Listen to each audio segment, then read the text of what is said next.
আজ আমি আপনাদের একটা কাহিনী শোনাবো। এটা হলো একটা বিশাল আকার বটগাছের এবং একটি নিম গাছের গল্প। এই নিম গাছটা সেই বটগাছের কাছেই অবস্থিত ছিল। একদিন কয়েকজন কাঠুরে বনে প্রবেশ করলেন। তাদের দেখে এই নিম গাছ খুব ভয়ভীত হয়ে পড়ল ও সেই বটগাছের কাছে সাহায্য চাইল। বলল যে, হে বটগাছ, আমাকে সাহায্য করুন, আপনার এই শাখা প্রশাখা দ্বারা আমাকে ঢেকে রাখুন, যাতে এই কাঠুরেরা আমাকে দেখতে না পান আর আমি বেঁচে যাই। কিন্তু সেই বটগাছ ছিল অসম্ভব অহংকারী। নিজের অহংকারে সে মত্ত হয়েছিল। সে না ওকে উত্তর দিল আর না ওকে সাহায্য করল। সেই কাঠুরেগণ এলেন, নিম গাছটা কাটলেন আর চলে গেলেন। কিছুদিন পরে আবার সেই কাঠুরেগণ সেই বনে এলেন আর এইবার তাদের কুঠার দ্বারা বটগাছে আঘাত করতে শুরু করলেন। এই প্রহার সহ্য করতে করতে বটগাছটি দেখল ও বুঝতে পারল যে সেই কুঠারগুলি নির্মিত হয়েছে সেই নিম গাছের ডাল দিয়েই। এবার এই ভুলটাই বেশিরভাগ মানুষই করে বসেন, বিশেষ করে তখন যখন তার কাছে শক্তি থাকে, সাফল্য আসে। নিজের অহংকারে মত্ত হয়ে দুর্বল ব্যক্তিকে আঘাত করে, তাদের কষ্ট দেয়। কখনো এটা ভাবে না যে ভবিষ্যতে এরাই তাদের পতনের কারণ হতে পারে। তাই যদি আপনার কাছে শক্তি থাকে আর আপনি সাফল্য লাভ করতে থাকেন, তাহলে নিজেকে শান্ত করুন এবং এই অহংকারকে ত্যাগ করুন। যদি কেউ দুর্বল হয় তাহলে তাকে আঘাত করবেন না, তাকে কষ্ট দেবেন না, বরং তাকে সাহায্য করুন, পারলে তাকে রক্ষা করুন। আসুন আর আমার সাথে ভালোবেসে বলুন, রাধা রাধা। শ্রীরাম যখন সুগ্রীবের সাথে মাতা সীতাকে খোঁজার জন্য ভ্রমণ করছিলেন, তখন সুগ্রীবের ভৌগোলিক জ্ঞান দেখে শ্রীরাম হতবাক হয়ে গেলেন। তখন সুগ্রীব বললেন যে যখন বালির হাত থেকে উনি পালাচ্ছিলেন, নিজের প্রাণ বাঁচিয়ে পালাচ্ছিলেন, উনি তখন অনেক জায়গায় গেছিলেন, কিন্তু কোথাও যেন উনি যোগ্য আশ্রয় খুঁজে পাচ্ছিলেন না। বালি সুগ্রীবের প্রাণ হরণ করতে চাইছিল, ওকে শেষ করে দিতে চাইছিল, আর সুগ্রীব শুধু নিজের প্রাণ বাঁচিয়ে পালাতে চাইছিল। এক স্থান থেকে অন্য স্থানে, সেই স্থান থেকে আবার আরেক স্থানে। এই বিপদের সম্মুখীন হতে গিয়ে সুগ্রীবের ভৌগোলিক জ্ঞান বৃদ্ধি পেল। এর অর্থ বুঝলেন আপনি? যে জীবনে যখন সমস্যা আসে, জটিলতা আসে, সেটা দেখে আমরা ত্রস্ত হয়ে পড়ি, দুঃখী হয়ে পড়ি যে এমনটা আমার সাথে কেনই বা হচ্ছে। কিন্তু দুঃখী হওয়ার কোনো প্রয়োজন নেই, কারণ এই সমস্যা আমাদের কিছু শিক্ষা দেওয়ার জন্যই আসে। সেই শিক্ষা লাভ করা খুবই প্রয়োজনীয়। সেই শিক্ষার দিকে নিজের মনোনিবেশ করুন, সেই শিক্ষা আত্মস্থ করুন, জীবনে অগ্রসর হন আর আমার সাথে ভালোবেসে বলুন, রাধা রাধা।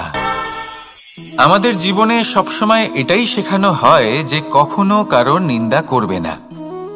কিন্তু আজকের দিনে সত্য হলো এটাই যে প্রত্যেক ব্যক্তি কোনো না কোনো সময় কোনো না কোনো মানুষের নিন্দা করেই থাকেন। এবার আপনি কারোর নিন্দা করলে সবসময় এর অর্থ এটা নয় যে আপনার মন মলিন। কখনো কখনো এমন কিছু পরিস্থিতির জন্ম হয়, কিছু ব্যক্তি আমাদের এমন দুঃখ দেন যে সেই দুঃখের বশে আমরা নিন্দা করতে শুরু করি। এবার নিন্দার বিষয়ে এমন এক সত্য আছে যেটা জানা প্রয়োজনীয়, যেটা আমি আপনাকে একটা উদাহরণ দিয়ে বোঝাবো। আপনি কখনো একটা চিত্র অঙ্কন করতে চেষ্টা করবেন, যতক্ষণ না সেই রং আমাদের হাতে লেগে যাচ্ছে ততক্ষণ আমাদের সেই চিত্র পূর্ণই হয় না। এবার এটাই হয় নিন্দার ক্ষেত্রেও। কেউ আপনাকে যতই দুঃখ দিক না কেন, যদি আপনি কারোর নিন্দা করেন, তাহলে কোথাও না কোথাও সেই নেতিবাচক শক্তি অবশ্যই আপনার মধ্যে প্রবেশ করবে। তাহলে সেক্ষেত্রে কি করা যায়? কিভাবে অন্যের নিন্দা করা থেকে নিজেকে বিরত রাখা সম্ভব? একটাই পথ আছে, একটাই বিকল্প আছে, নিজের বিকাশ। নিজের বিকাশের পথে অগ্রসর হতে থাকুন। নিজের কাজে এতটাই নিমজ্জিত হয়ে যান যে কারো নিন্দা করার মতো কোনো সময় যেন আপনার হাতে না থাকে। তাতে আপনার মনও মলিন হবে না, আর জীবনে অনেক দরজা আপনার জন্য খুলে যাবে। আসুন আমার সাথে ভালোবেসে বলুন, রাধা রাধা। অত্যন্ত শ্রেষ্ঠ একটা কথা আছে, যদি একটা দরজা বন্ধ হয় তাহলে ঈশ্বর নিজে আমাদের জন্য আরেকটা দরজা খুলে দেন। কিন্তু কিছু মানুষ আছেন যারা এটা ভাবেন যে আমার সাথে তো এরকম হলোই না, আমাদের জন্য তো কোনো নতুন দরজা খুলল না, কোনো নতুন পথ আমরা খুঁজে পেলাম না। সেই বিষয়ে আমরা চিন্তা করি, দুঃখ পাই যে এরকম কেন হলো। কখনো কখনো নতুন দরজা উন্মুক্ত হয়, কিন্তু পুরনো যে বন্ধ দরজা আছে তার সামনেই আমরা দুঃখী হয়ে বসে থাকি, আর এমন ভাবে বসে থাকি যে নতুন দরজার দিকে আমাদের চোখই যায় না। কখনো কখনো ঈশ্বর জেনে শুনেই আমাদের জন্য নতুন দরজা, নতুন পথ উন্মুক্ত করেন না, কারণ তিনি চান যে আমরা যেন পরিশ্রম করি, কর্ম করি, নিজেকে আরো বেশি শ্রেষ্ঠ করে তুলি, সক্ষম হই, আর নিজের পথ আমরা নিজেই খুঁজে নিই। কখনো কখনো এমনও হয় যে ঈশ্বর চান যে আমরা যেন সেই পথে চলতে শুরু করে দিই। ভবিষ্যতে গিয়ে ঈশ্বর আমাদের সবকিছুই প্রদান করেন। মনে রাখবেন, যে ব্যক্তি নিজের বাড়িতে এসে নিজের দুঃখ নিয়ে বিলাপ করতে থাকেন, সুখ তার দরজায় পৌঁছে গিয়েও বন্ধ দরজা দেখে ফিরে চলে যায়। তাই দুঃখ আমাদের সকলের জীবনে আছে, কিন্তু সেই দুঃখকে আঁকড়ে ধরে বসে থাকবেন না, তাহলে আপনি আসন্ন সুখও ভোগ করতে পারবেন না। আসুন আমার সাথে ভালোবেসে বলুন, রাধা রাধা। জীবনে কখনো আমরা বিজয়ী হই, কখনো আমরা পরাজিত হই, কখনো সুখ আসে, আবার কখনো দুঃখও আসে। আর যখন দুঃখ আসে তখন আমরা আমাদের এই দুঃখ কারোর সাথে ভাগ করতে চাই। আমরা কারোর সাথে নিজের দুঃখ ভাগ করে নিই, আর সেই ব্যক্তি আমাদের দুঃখ নিয়ে উপহাস করে। তখন আমরা আরো দুঃখী হয়ে যাই। আমরা এই সংসারকে দোষ দিতে থাকি, কিন্তু এতে সংসারের কোনো দোষ নেই। ভুল আপনার যে আপনি কোনো কুপাত্রকে নির্বাচন করেছেন দুঃখ ভাগ করার জন্য। মনে রাখবেন, যদি আপনার শরীরে ক্ষতস্থান তৈরি হয় এবং সেই ক্ষত নিয়ে আপনি প্রত্যেক জায়গায় ঘুরে বেড়ান, প্রত্যেক বাড়িতে আপনি ওষুধ হয়তো নাও পেতে পারেন, কিন্তু সেখানে নুন আপনি অবশ্যই পাবেন। সেই জন্য যখনই দুঃখ পাবেন, শুধু সেই ব্যক্তিদের কথা মনে করুন যারা আপনার দুঃখ, আপনার যন্ত্রণাকে বুঝতে পারবে, যারা আপনার সহায় হবার জন্য প্রস্তুত, আপনাকে সাহায্য করার জন্য প্রস্তুত, আপনার অন্তরকে প্রেরিত করতে প্রস্তুত। তাদের কাছে নয় যারা আপনার দুঃখ নিয়ে উপহাস করে। আসুন আর আমার সাথে ভালোবেসে বলুন, রাধা রাধা। প্রত্যেক মানুষ সাফল্যের শিখরে পৌঁছতে চান, প্রত্যেকেই তার জন্য চেষ্টা করেন, প্রত্যেকেই এটা চান যে নিজের নিজের ক্ষেত্রে আমি সর্বোচ্চ শিখরে পৌঁছব।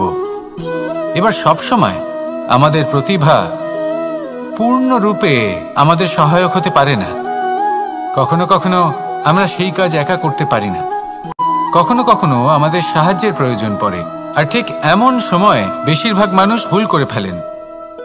আর ভুল হলো এটাই যে কিছু ব্যক্তি এতটাই তাড়াতাড়ি সাফল্যের শিখরে পৌঁছতে চান যে কারোর হাত ধরে পরবর্তী সিঁড়িতে ওঠার বদলে তিনি কারোর পা ধরে ওপরে যাওয়াটাই শ্রেয় বলে মনে করেন। এবার সাফল্য দুজনেই লাভ করেন, কিন্তু কাহিনীর এখানে সূত্রপাত ঘটে।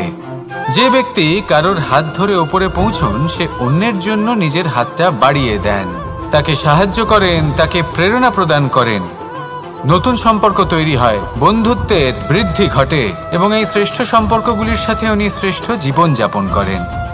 অন্যদিকে সেই ব্যক্তি যে কারোর পা ধরে সাফল্য অর্জন করেছিলেন, সেই ব্যক্তি শুধু একজন দাস হয়ে থেকে যান, শুধু তাকে দেওয়া সমস্ত আদেশ পালন করেন তিনি। তার নিজের কোনো ব্যক্তিত্ব গড়ে ওঠে না।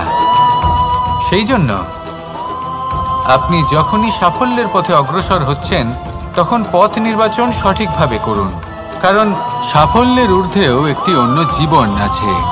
আসুন আমার সাথে ভালোবেসে বলুন, রাধা রাধা। জীবনের আরম্ভ থেকে জীবনের শেষ পর্যন্ত হলো একটা যাত্রা। আর এই যে যাত্রা, সেই যাত্রা পথের মাঝেও আমরা অনেক নতুন যাত্রা নির্ধারিত করি, অন্য অনেক লক্ষ্য লাভ করি। এবার প্রশ্ন হলো যে লক্ষ্য বেশি গুরুত্বপূর্ণ নাকি যাত্রা? কেউ বলবে লক্ষ্য বেশি গুরুত্বপূর্ণ, কারণ তার জন্যই আমরা এই যাত্রা স্থির করি। কেউ বলবে যাত্রা বেশি গুরুত্বপূর্ণ, কারণ এই যাত্রা পথে চলতে চলতে আমরা অনেকগুলো শিক্ষা লাভ করি, কর্ম করার জন্য অনেক দিশা খুঁজে পাই। এবার লক্ষ্য এবং যাত্রা এই দুই গুরুত্বপূর্ণ, কিন্তু আরও একটা তথ্য আছে অত্যন্ত গুরুত্বপূর্ণ, যেটা বুঝে নেওয়া খুব প্রয়োজনীয়। আর সেটা হলো আপনার জীবন সাথী। সেই সাথী যে জীবনের সব পদক্ষেপে আপনার সাথে চলবে, আপনার সাথে থাকবে। সেই ব্যক্তির মধ্যে যদি করুণা থাকে, ভালোবাসা থাকে, তাহলে সে আপনাকে সাহায্য করবে, আপনার জন্য আপনার লক্ষ্য নির্ধারণ করবে, আপনাকে জীবনে একটা উচ্চ স্তরে নিয়ে যাবে। কিন্তু যদি সেই ব্যক্তি এর বিপরীত হন, তাহলে কোথাও না কোথাও তাকে পেতে পেতে, তার সাথে থাকতে থাকতে আপনি নিজের লক্ষ্য ত্যাগ করে দেবেন। তাই পথ এবং লক্ষ্য এই দুই নির্বাচন করুন, কিন্তু যখন আপনি জীবনসাথী নির্বাচন করবেন তখন কিছুটা সাবধানে, না হলে আপনার অভিজ্ঞতা সুখময় নয়, অত্যন্ত দুঃখজনক হতে পারে। আসুন আমার সাথে ভালোবেসে বলুন, রাধা রাধা। সকলের মন আনন্দে ভরিয়ে তোলে কোকিলের মধুর স্বর। কিন্তু এই মধুর স্বর আমরা বর্ষাকালে শুনতে পাই না কেন? তার কারণ কিন্তু এটা নয় যে বর্ষাকালে কোকিল অসুস্থ থাকে, তা নয়। কোকিল সিদ্ধান্ত নেয় নীরব থাকার। কিন্তু এই সিদ্ধান্ত কেন নেয়? তার কারণ হলো ব্যাঙ। বর্ষার ঋতুতে অনেক ছোট ছোট স্থানে জল জমে, আর সেই কারণে অনেক ব্যাঙের জন্ম হয়।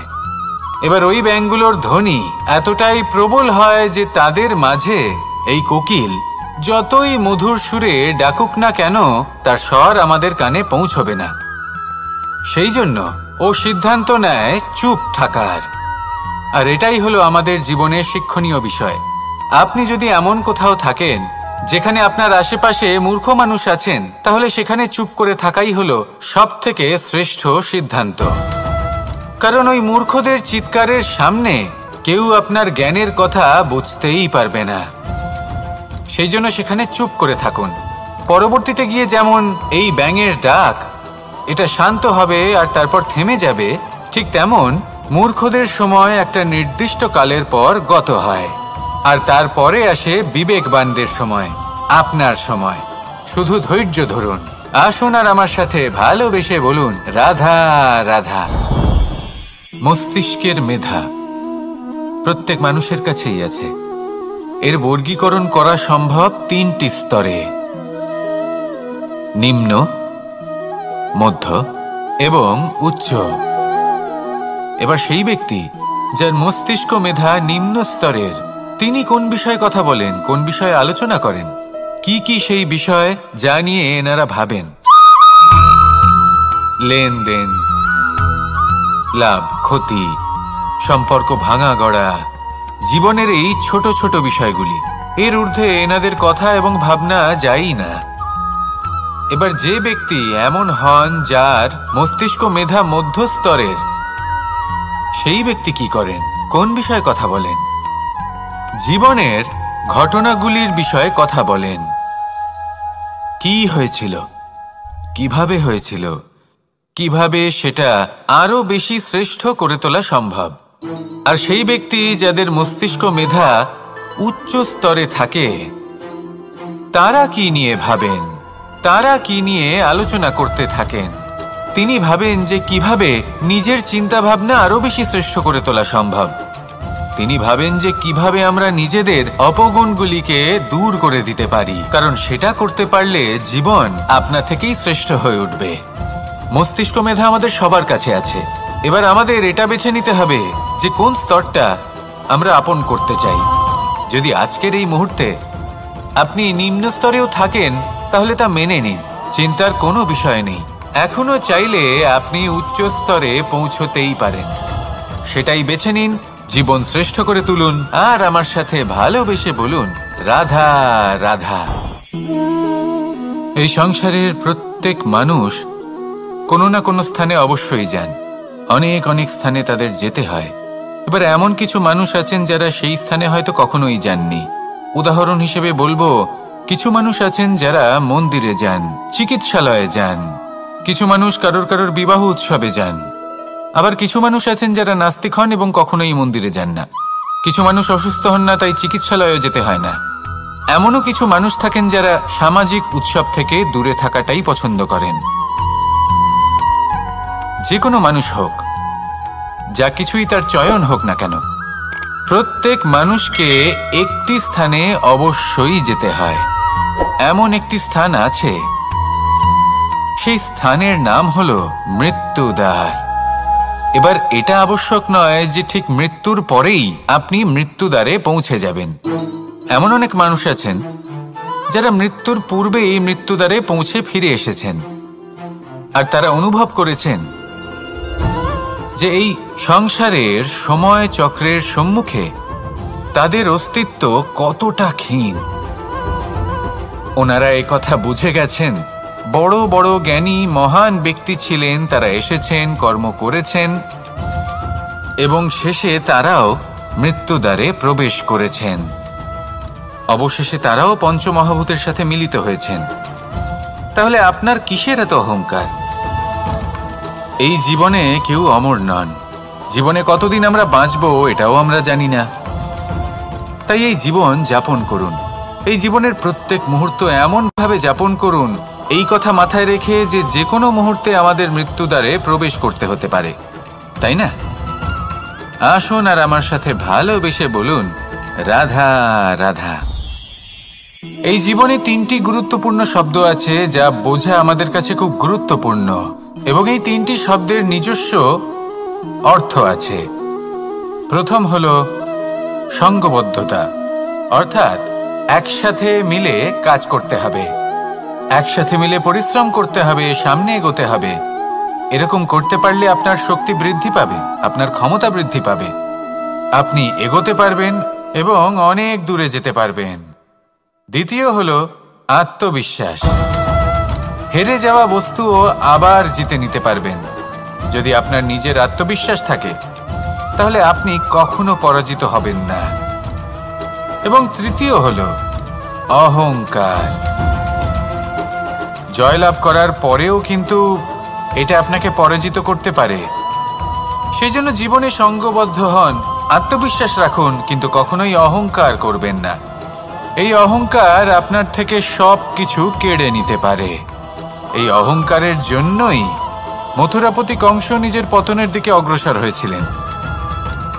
এই অহংকারকে ত্যাগ করুন আর আমার সাথে ভালোবেসে বলুন, রাধা রাধা।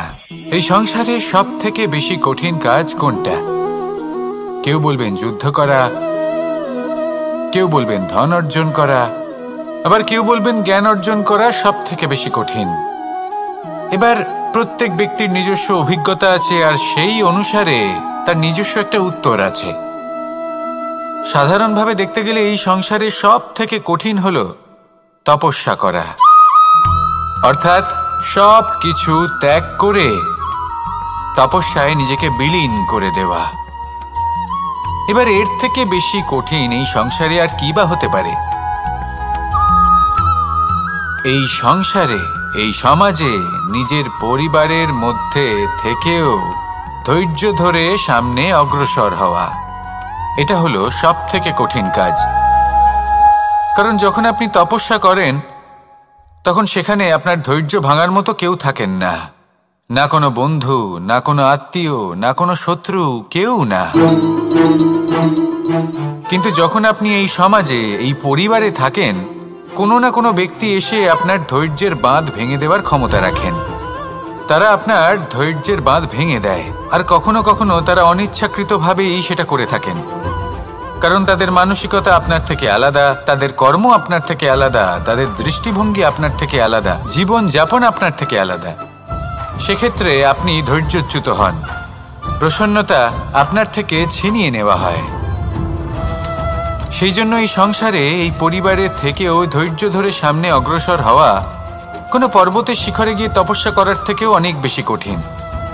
আর যে ব্যক্তি এই সমাজেই, এই পরিবারে, সেই সকল মানুষের মধ্যে থেকে গিয়েও ধৈর্য ধরে অগ্রসর হতে থাকেন, যারা এই কাজটা শিখে নিতে পারেন, তারাই কিন্তু জীবনে আনন্দ লাভ করতে পারেন। এই ধৈর্যই শেষে আপনার জীবনে প্রসন্নতা বহন করে আনবে।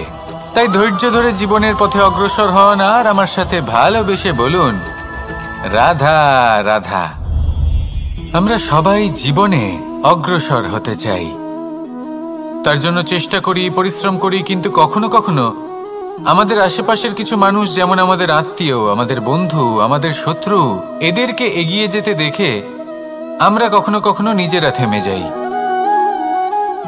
এর অর্থ কি তার মানে এটা যে আমাদের কোনো খামতি ছিল বা আমরা কোনো ভুল করে ফেলেছি? না, বেশিরভাগ সময় আমাদের কোনো ভুল থাকে না, আমাদের কোনো খামতিও থাকে না। শুধু একটা ছোট্ট বিষয় আছে যেটা আমরা বুঝতে পারি না। আমরা চেষ্টা করি অন্যদের জীবনযাত্রা দেখতে। আমরা দেখতে চেষ্টা করি যে তাদের জীবনে তারা কিভাবে এগিয়ে চলেছেন, অগ্রসর হওয়ার জন্য ওনারা কি কি করছেন, আর যা করছেন তাতে ওনারা কিভাবে উপকৃত হচ্ছেন। আমরা চেষ্টা করি তাদের জীবনযাত্রার দিকে তাকানোর, ওনাদের গতিবিধির দিকে নজর দেওয়ার এবং সেটা বুঝতে চেষ্টা করার। সেই জন্যই আমরা পিছিয়ে পড়ি। জীবনে যদি আপনি এগোতে চান তাহলে আপনাকে নিজের নজর সামনের দিকে রাখতে হবে, পদক্ষেপও সেই অনুযায়ী নিয়ে সামনে এগোতে হবে। নিজের গতিবিধি লক্ষ্য করুন, নিজের পরিকল্পনা বিচার করুন, নিজের চেষ্টা, নিজের অভিজ্ঞতার দিকে নজর দিন, আর সেই মতো অগ্রসর হন। এমন কোনো সাফল্য নেই যে আপনি লাভ করতে পারবেন না। আসুন আমার সাথে ভালোবেসে বলুন, রাধা রাধা। এই সংসারে এমন অনেক মানুষ আছেন যারা এটা চান যে সবকিছু তাদের ইচ্ছা অনুসারে চলবে এবং সেই চেষ্টাই করতে থাকেন। কিন্তু সত্যি হলো এটাই যে এই সংসারের নির্মাণ কোনো মানুষ করেনি, এবং সেই জন্য এই সংসার কোনো মানুষের ইচ্ছা অনুসারে চলবে না, বরং মানুষকে সংসারের ইচ্ছা অনুসারে চলতে হবে। যদি আপনার জীবনে এমন কোনো পরিস্থিতি আসে যাতে আপনি হয়তো দুঃখ পেলেন, কষ্ট পেলেন এবং সেটা বদলাতে চান, তাহলে তা বদলানোর চেষ্টা করুন। যদি অসফল হন তাহলে আবার চেষ্টা করুন, নিরন্তর চেষ্টা করুন। কিন্তু যদি না করতে পারেন তাহলে মেনে নিন যে এই পরিস্থিতি বদলানো সম্ভব নয়। সেই পরিস্থিতিকে বদলানোর চেষ্টাকে ত্যাগ করে দিন। যদি চান তাহলে সেই পরিস্থিতি থেকে দূরে চলে যেতে পারেন, কিন্তু নিজেকে প্রসন্ন রাখুন। আপনার এই শরীর, এই মন, এই জীবন আপনি লাভ করেছেন, তাই আপনার কর্তব্য হলো নিজের যত্ন নেওয়া, নিজেকে প্রসন্ন রাখা। আপনি যদি নিজেকে প্রসন্ন রাখেন তাহলেই এই সংসারকে আপনি প্রসন্ন রাখতে চেষ্টা করতে পারবেন। তাহলে প্রসন্ন থাকুন আর মনে এই প্রসন্নতা নিয়ে বলুন, রাধা রাধা। এই হাঁড়িটাকে দেখুন, এই হাঁড়িটা মাটি দ্বারা নির্মিত, আর এই বস্তুটি আমার খুবই প্রিয়। ছোটবেলায় মা এই হাঁড়িতেই মাখন বানিয়ে রাখতেন, কিন্তু যেই আমি সুযোগ পেতাম আমি সেই হাঁড়ি ভেঙে সমস্ত মাখন খেয়ে ফেলতাম। কিন্তু আমার মনে হয় একটা বিশেষ ব্যাপার আছে, যখনই এটার মধ্যে মাখন রাখা হতো তখন মাখন ঠান্ডা হয়ে যেত। আর আমি ভাবতাম এটা কিভাবে সম্ভব হতে পারে, যেখানে এটা নিজেই নির্মিত হয়েছে আগুনে তপ্ত হয়ে। এটা নির্মিত হয়েছে এইভাবেই, কিন্তু এর ভেতরে সবই শীতল থাকে। এটা কিভাবে সম্ভব? এটা এই কারণে সম্ভব কারণ এই হাঁড়ি এমন কিছু জানে যেটা জানা আমাদের জন্য খুব প্রয়োজনীয়। যার জন্ম হয়েছে মাটি থেকে, যার ভবিষ্যৎ হলো মাটি, আর ভেঙে যাওয়ার পরে যা কি সেই মাটিতেই মিশে যেতে হবে, তার নিজের অন্তরে অহংবোধের উত্তাপ ধরে রেখে কি লাভ? এটাই হলো জীবনের একটি সার কথা, যেটা আমাদের সকলকে বুঝতেই হবে, শিখতে হবে, যাপন করতে হবে।